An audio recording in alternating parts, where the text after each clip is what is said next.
Major support for Out to Lunch is provided by the law firm of Jones Walker, established in 1937 with over 375 attorneys in offices throughout the U.S., providing a comprehensive range of services to a local, national, and international client base. JonesWalker.com. And by Oxbow Rum Distillery, local family-grown small batch rum, embodying the essence of Louisiana sugarcane harvest. OxbowRumDistillery.com.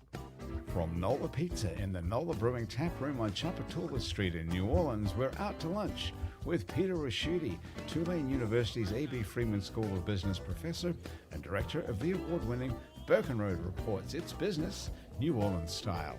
Hi, I'm Peter Raschuti. Welcome to Out to Lunch. In September 2022, Apple announced the release of the iPhone 14. Since the creation of iPhone in 2007, Apple has been responsible for almost every major innovation in cellular communications. Patents notwithstanding, these innovations almost always find their way onto other operating systems. So what starts out on the iPhone ends up on every phone. Apple iPhone 14 innovation is the addition of satellite service. Gone are the days of your phone not working when you're at sea, when you're hiking in Nepal, or you're out on a tractor in rural Louisiana. For millions of people worldwide, out of the range of cell towers, this is a major development. It's also a revolutionary lifesaver for people who find themselves in danger someplace remote and need emergency medical or rescue services. You might think Apple would turn to SpaceX to provide this kind of global satellite service, but they didn't.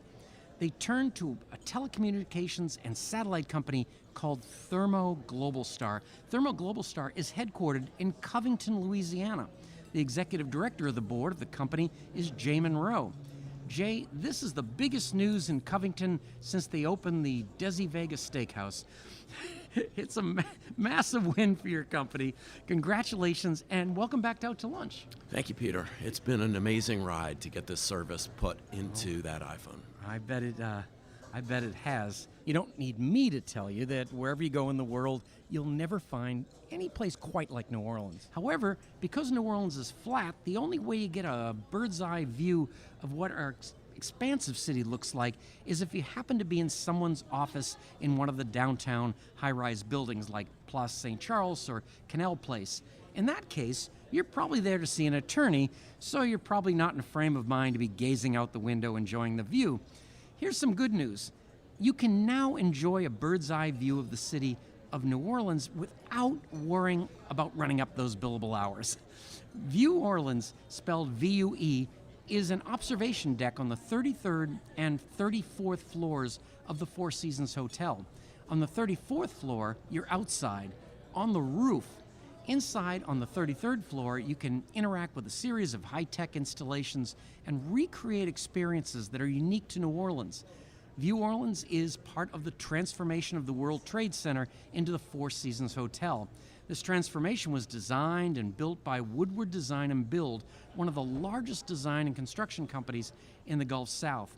The president and CEO of Woodward Design and Build is Paul Flower. Paul, welcome Out to Lunch. Oh, thank you. Glad to be here.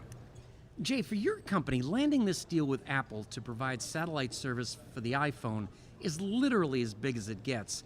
You're now the provider of an innovation that will end up on millions of phones.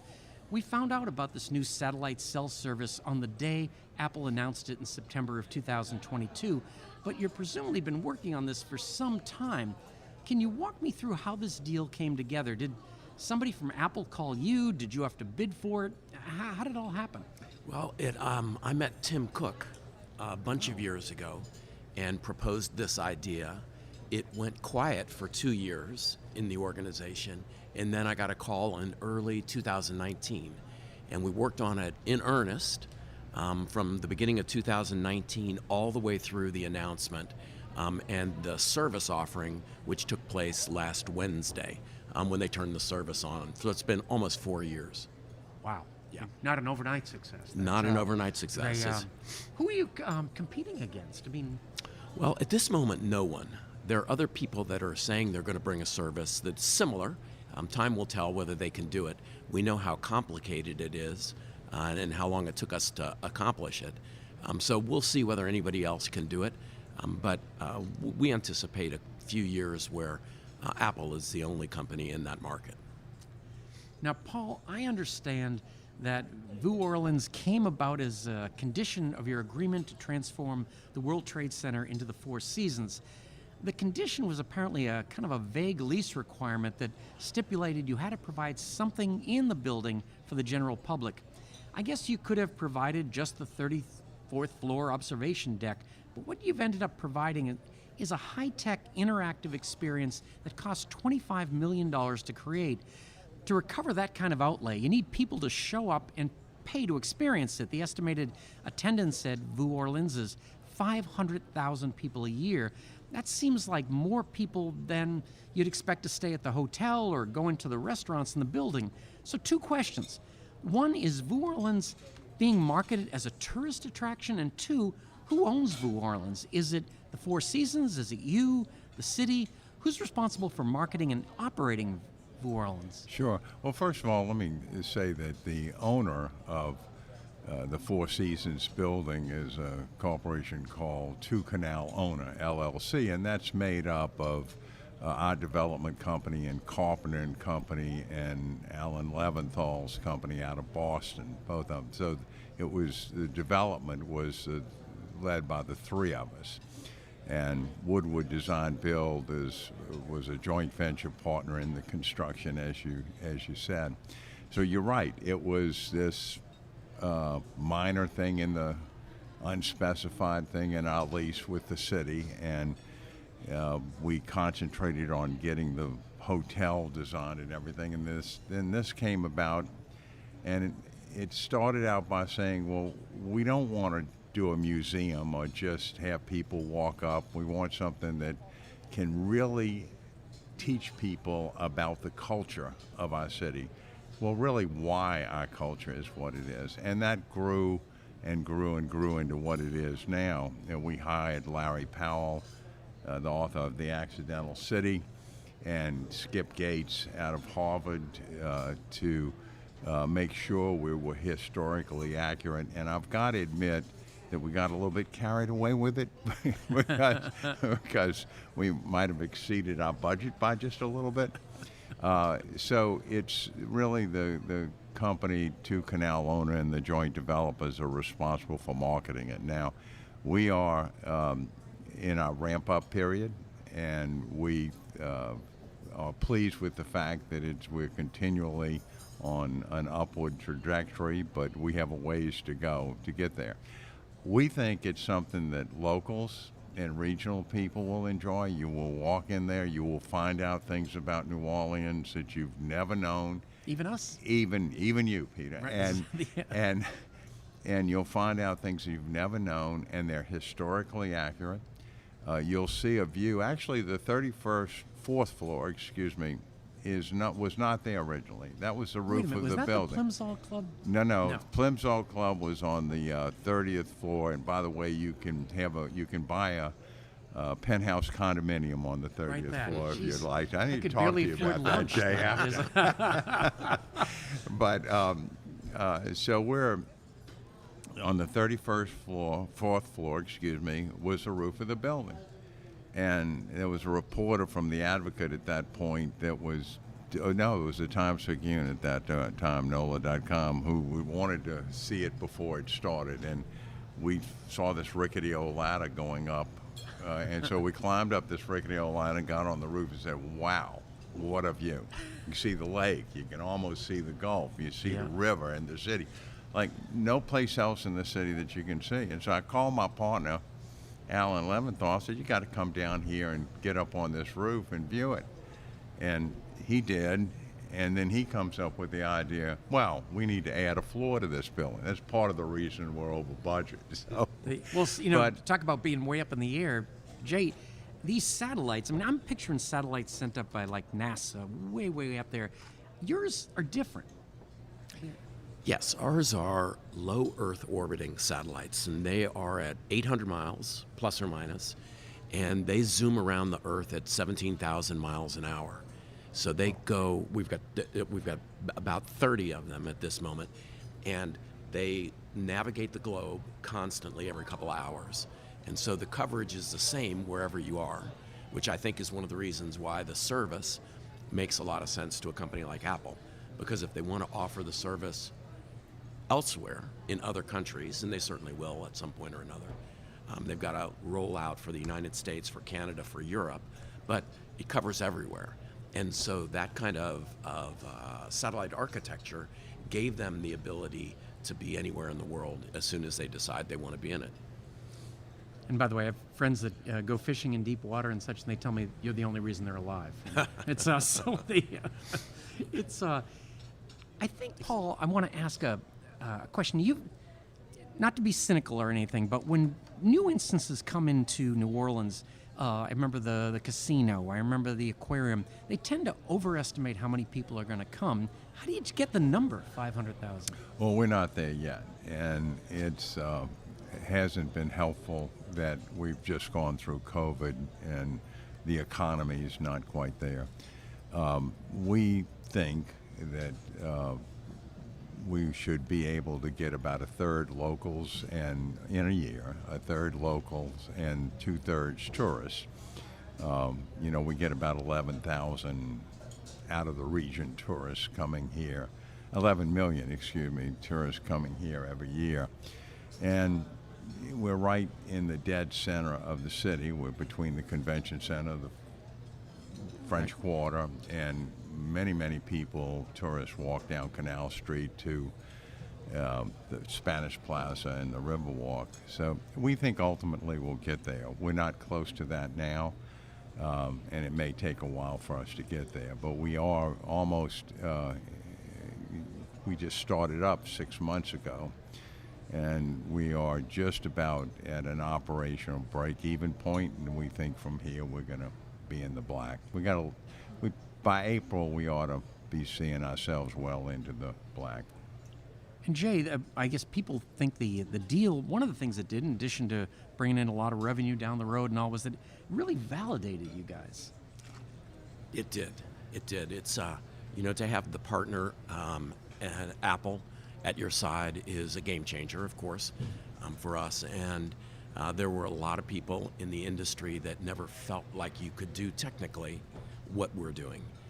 We always believed it was possible, but it took a long time in working out the kinks with us and the Apple guys in order to make that service truly available. It is extraordinary. If you take your iPhone 14 outside and you do a little demo with it, it's got a little demo mode, it is truly amazing. So no matter where you are, as long as you're in the footprint, then you're going to be able to, you'll be able to get saved. And this is something, that Global Star has done for a long time. You've been familiar with the Spot product. Well, the Spot product is for a relatively discrete base of customers that are real outdoors people and therefore going into harm's way. And that product, we initiate on average 1.6 rescues per day. Per day? Per day. And some number of those are true life saves. Some of them are something else, a little bit more benign, a broken leg or whatever. But, a broken leg can become deadly if you're in the wrong place. So that's what we're able to do. So you can just imagine what the opportunity looks like for Apple when it comes to saving lives. I mean, it's a humanitarian thing as much as anything else from their perspective. You're listening to Out to Lunch. I'm Peter Raschuti. I'm talking with Jay Monroe from Global Star, the company that's providing Apple with satellite technology for the iPhone, and Paul Flower, developer of View Orleans, the interactive experience and observation deck at the Four Seasons Hotel. Paul, it's a great project and people love what you've done over there, but it took a lot longer than people thought it was. What were the reasons? Well, as you know, this was a competition to get the lease from basically the New Orleans Building Corporation, which is effectively the city. And there was a frivolous lawsuit that delayed us for 2 years. Ultimately, we won that. In fact, the guy that filed suit never showed up for the trial when we finally got a court date. So that delayed us 2 years. And when you look at that 2 years, that also threw us into 5 months of high river. We were shut down. You can't put it together if the river's too high? Well, you can't, when the river was over 15 feet, you can't dig foundations.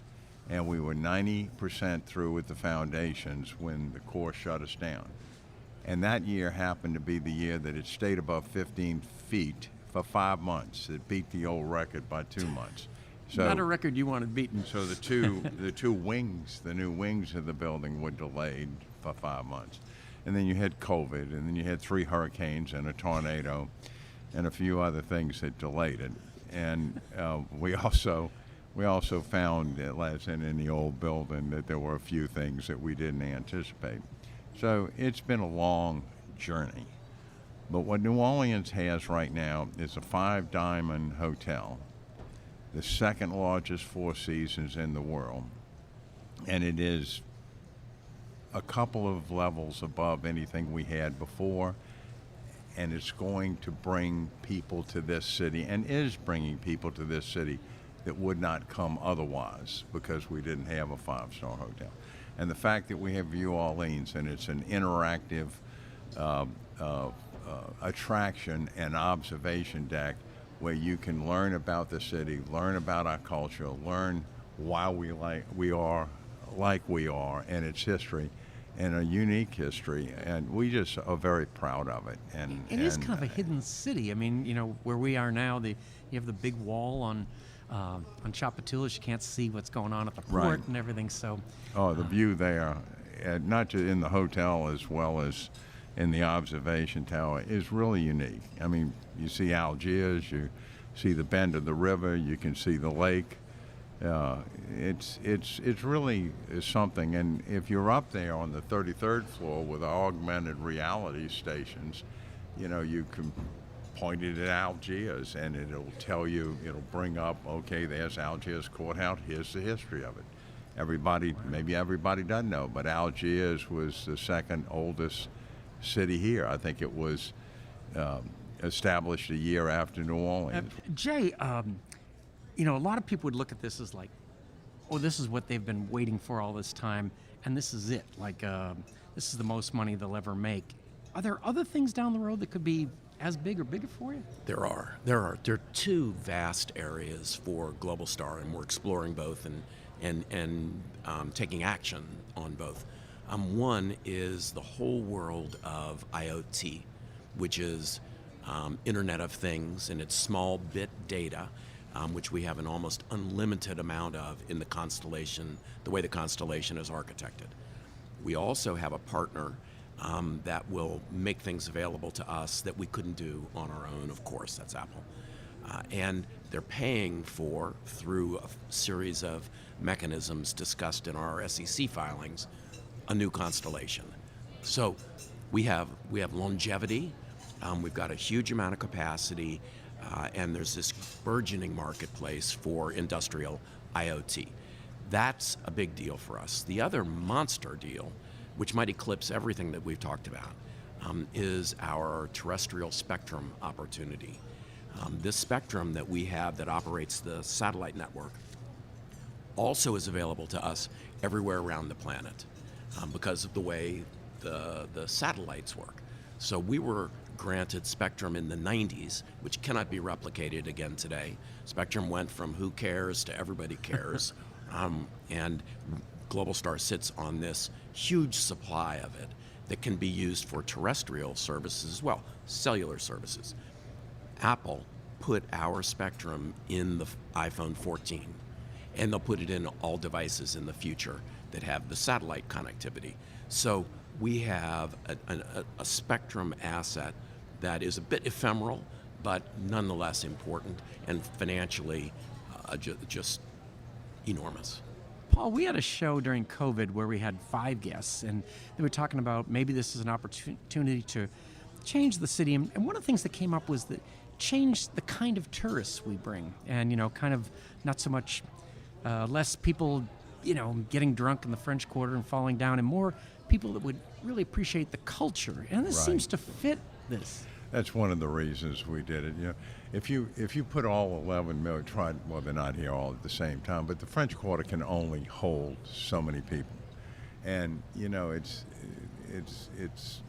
really New Orleans needs more attractions than just that, and we do have some museums around, but we decided this couldn't be a museum. It has to be interactive, touchless interactive, by the way. and that's a COVID leftover from COVID, and it needs to be fun. It needs to be unique. It needs to be historically accurate, and it needs to be educational. And we hope that this is another attraction that people will come to see in New Orleans, and the city needs several more, because we can't put everybody in the French Quarter. And so that's part of why we wanted to do that. You know, it would seem to me it would be a great first thing for a tourist to see. I mean, you'd get like an overview, and maybe these are the things I want to do while I'm here. It could be the concierge for the city. The hotel business use that fancy right. term. So you spend hour and a half, 2 hours up there. You will learn more about this city.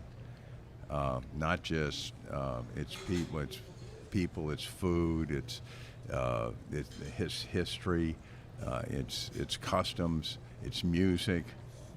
There's a movie on its how it developed and how the Haitians came over. People came over from Haiti, helped develop it. And then you can go up on the 33rd, 34th floor, and you can see all of this. And in 2 hours, if you don't know much about this city, you will learn an awful lot about this city, and you'll learn, well, gee, this is maybe I want to go see this in more detail. Maybe I do want to go to the historic New Orleans collection, or maybe I want to go see Algiers, or maybe I want to go see the Zazarak Museum, or the St. Louis Cathedral, or Cabildo, or Tremé. Might even make somebody stay an extra day or something. Or we would like that too, and we can put them up at the hotel. Now, Jay, you are rare in that there aren't that many publicly traded companies in Louisiana, and you are. Did that make more difficult to do what you're doing? It's a double-edged sword. The scrutiny that Global Star has been under because it's public has been challenging, of course, but the access to capital is the benefit. And we had access to capital, and maybe you can argue that without us being as visible as you are as a public company, that perhaps we wouldn't have been able to have the folks at Apple take us as seriously. I don't know. You kind of never know that. And we have a roughly $4 billion enterprise value now. And so even though our stock price looks low, there are a lot of shares out there. Right. And the result is that it's a very significant business for the New Orleans area. It's also very techy, and that's nice. And it's a small company as well. We've got 325 employees, of which maybe 200 or 250 of them are here. And so you can get everything that you need. You don't need, 5,000 engineers. You need 5 engineers in this category or that category or another category. So Louisiana has been an absolute godsend when we moved here. It just couldn't have worked out any better. And we're happy to be doing what we're doing right here. Everybody knows that Louisiana people are can-do, and Global Star has been a work in process forever. So it's great to have people from Louisiana doing it. Everybody listening to the show is so thrilled that you're here, and we've got this tech center kind of growing here. But I have to ask you, why not Silicon Valley? Aren't there boatloads and boatloads of engineers? Well, we actually moved from Silicon Valley. We were right outside of San Jose, and to say it was difficult is to understate it. It was you're in the middle of the Silicon Valley, so people that were working at Global Star, everybody wanted to work somewhere else. They wanted to work at what was then Yahoo, or they wanted to work at Google, or they wanted to work at Apple, or the Cisco, and the names go on and on and on. So we had a very difficult time, except in pure space segment, attracting employees. And so we decided to move it, and we moved it here, bought a company in Louisiana that had technology extremely important to where we ended up even with Apple. And we bought them and decided, hell, let's move our company there instead of trying to get those guys to come out to California. And man, did that ever work out. So, Paul, I was wondering, when you were talking about this, is there any other place in the city where you can get a 360 view like you get at the top of that building? Anything like that elevation? There really is not. As Peter said, you can go up to the top of Place St. Charles and pay your lawyers a lot of money, but you really don't get this 360 view. And what's more, we're sitting at the foot of Canal Street, which is an unbelievable historic location, and you have a view of the city, the river, the lake, even the Gulf on a good day, that you just can't get anyplace else. So it was, again, walking up on top of that roof and having my partner go up there and look at it. He says, "Wow, this is a great view. We got to add a floor." So, but you really cannot. So you can just go down. I can just go down there and. We have there's a web page. You can order a ticket for a particular time slot, or you can go down there and buy a ticket Just go on anytime you want to. It's right on the foot of Canal Street. It's on the north side of the building. It's kind of separate from the hotel, but in the building. Wow. So, yeah. I've got to thank you and also ask you a question. One of the things this state and this city needs, and we see it in development, is to diversify our economy. And you've helped us do that. And because we're so dependent upon tourism and the hospitality business, and outside equity and lenders look at that and therefore don't want to come down here. So two things. I was wondering how you came down here in terms of why you came down here. Did you have any trouble getting capital that you needed? And two, how could Louisiana attract more businesses like yours? Well, we came here for the reasons that I mentioned already. It was difficult to work in California. Global Star, when my company acquired it, had been bankrupt. And from the perspective of the organization, it was just not fixable. And I know how to fix things, and I couldn't fix it. So it needed to be uprooted. And this opportunity came when we acquired the other company I was describing. And so we wanted to come here. We got huge support from the city, Michael Hecht. We got huge support from the governor at that time, Jindal. And his Office of Economic Development. They helped us in immeasurable ways, and still do, including the St. Tammany Parish Board that helps us to this day on a ton of things that are employee-based and tying us into available opportunities with the state. We have since tried to grow our own satellite engineers, things like that, so we're out in the schools and getting graduates and encouraging the schools to provide, the colleges, to provide classes that will be a feeder for us. The state is doing that. Michael Hecht is doing that. Everybody's doing it. So it's really been it's been support all the way, 360. That's from the state. That's terrific, because I've heard in many cases, especially when companies are trying to scale up, that they have a hard time finding the human capital here. So it's good to know that you've been able to do that. We have, and if we did have to have thousands, it might be a different challenge for us. And of course, the world post-COVID is a little bit different too. What does the office look like in the future? That's a challenge to us.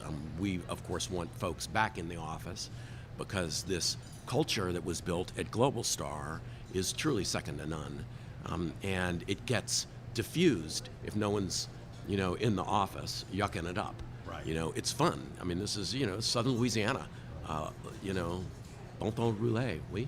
Right, for sure. You mentioned Michael Heck. He was instrumental in helping us. We had to raise $135 million of equity for this project, and he was helpful not only with that, but also our lender was out of London, and he does a great job for the city. Where did the equity come from? All over the world. So all over the country, a couple of sovereign funds out of the Middle East. We've raised some locally here. And of course, the three major partners put what I think is a significant amount of equity in it. Interesting. And it's difficult to do that in New Orleans. Yeah. And Jay, we have people on the show that are very enthusiastic about what they're doing, but you are literally all in. When you and I spoke before, we referred to it as a Sisyphean task, and it has been that. But it feels like we finally got the rock over the top of the hill, and it rolled down the other side instead of on our head for a while. And it's a good feeling. It seems like ever since humans started walking on Earth, we've looked up and wished we could fly like birds, to experience the freedom of flight, but also to see what they see from up there. For centuries, in lieu of flying, we climbed to the highest point we could get to, and we often built fortifications and even whole villages there.